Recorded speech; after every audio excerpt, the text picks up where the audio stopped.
Okay, we're here with Laird Hunt, whose new novel is called Kind One. Laird, this book is a great deal about slavery, set in those times. How did this topic come about for you? I guess it's been something that's been percolating for years for me. I took an undergraduate seminar at Indiana University with this really terrific professor named Richard Blackett, and it was on the Caribbean, but it dealt largely with the 19th century, and at least in my memory of it, and the slave trade in the Caribbean, and then the causes and consequences of the Haitian Revolution, which I wrote a long paper about that's long since vanished, thank goodness.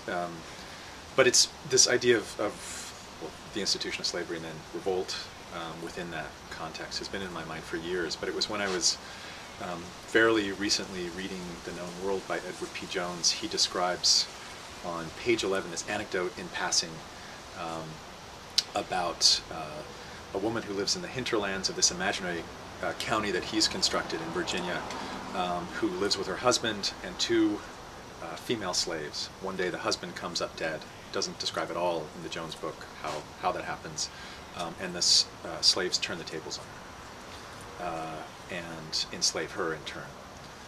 And it's presented almost like a newspaper article, a fait divers. These two women are discussing this, and then it's over and it's never mentioned again. But I got really interested in what would happen if this woman who had had the tables turned on her many years later describes this situation, describes what happens, and with the idea of placing her voice somewhere in the slippery middle between victim and oppressor, which I think is a really interesting place to address some of these ongoing, difficult, gnarled questions related to the legacy, the not ended legacy of slavery, its consequences in the States.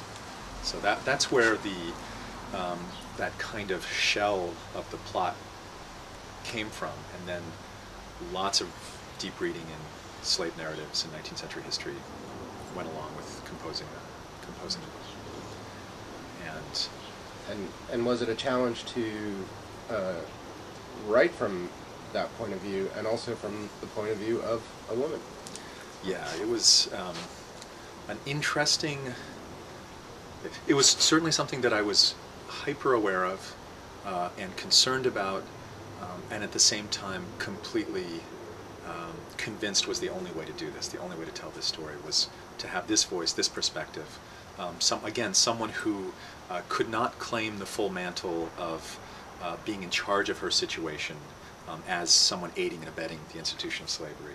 She's a young woman in my case, rural Kentucky, in a fictional county in rural Kentucky. And then also who cannot fully, because of where she's coming from, claim to be a victim in this situation when the tables are turned on her. And I think having a male voice in this situation would have completely twisted it and made it much less ambiguous and interesting to work with. But I lived for many years with my grandmother on a farm in rural Indiana, and while this voice who is speaking early in the 20th century is not the voice of my grandmother, certainly her cadences, her way of speaking, the types of stories she told, which are deeply ingrained in my mind, were in my head when I was writing it. But more important than that, these female predecessors, these ancestors, male and female actually, who so deeply informed her imagination, who were much closer to the time this voice is speaking, they felt like they were there as well. And once I had that voice in the first sentence of the book, or the first sentence of the principal narrative, the way the book is now composed, which is once I lived in a place where demons dwelled, I was one of them. Once I had that initial bit of her voice, it seemed to come. And then it came in a flood, the central narrative, and then afterwards it was a question of fine-tuning and not worrying too much about anachronisms, because I knew they were in there, and I knew that I was never for one second trying to pretend I was writing in the early 20th century, right? So it's not I also wasn't interested in constantly pointing out the fact that I was constructing this historical narrative through metafictional technique, etc. But I wanted a voice that was that evoked the past without necessarily being of the past. And that connects to my final question. You are known for attention to the experimental tradition, the metafictional, and how do you see, working also in kind of historical realism? Do you think, in general or for yourself, that these disparate worlds of fiction, genres of fiction, are coming together? That the differences are less pronounced, more pronounced? How do you see that? Yeah, that's certainly something that I wonder from book to book. Like, oh my God, now I'm doing something that seems completely different to me. But then when in the writing of it, I rejoin these underlying concerns, exploring uncertainty, problematizing some stable sense of self, and exploring, being exploratory. I've always been interested in that term rather than experimental. There's this idea for me, it's that Montaigne sense of moving forward with fingers outstretched in a dark room, fingertips, negotiating this space that it's partly known and partly unknown. It's mysterious in some way. So it seems to me that if one steps back just a little bit from this series of books that I've been working, there are lots of connections and resonances. And the other thing I would say about writing something that is, to a certain extent, realist, and I've always loved the great realist novels of the 19th century, and I've never had a stance against writing in the realist tradition at all. I've always been interested in, hopefully, in having it all, right?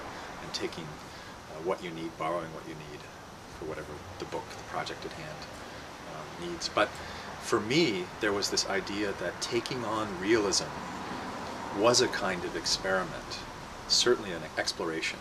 This idea that now I would use some of these tools, description, dialogue, and action in a kind of recognizable pattern, right? There's always patterns itself out of realist fiction, was unexplored territory in itself. This was something that I could take on as a kind of challenge, almost like a constraint. So if in the previous novel, Ray of the Star, one of the things was the use of single sentence chapters, and I had to push the narrative through that filter to a certain extent, and within those rules, and I had to make moves because of the constraint. In this case, I had to do things because of the constraint of working with realism and working within it, and because language wasn't going to start getting warbly or strange. That was one thing I wasn't going to do. So how could I shape things so that it remained interesting to me, interesting in the context of the project, but without breaking those rules? No one was going to start levitating. No wings were going to become attached to people's backs all of a sudden, or whatever it is. And so it was really a useful set of challenges to try and tackle this new project. Great. Thank you very much. Once again, Laird Hunt's Kind One is newly published by Coffeehouse Press. Thank you.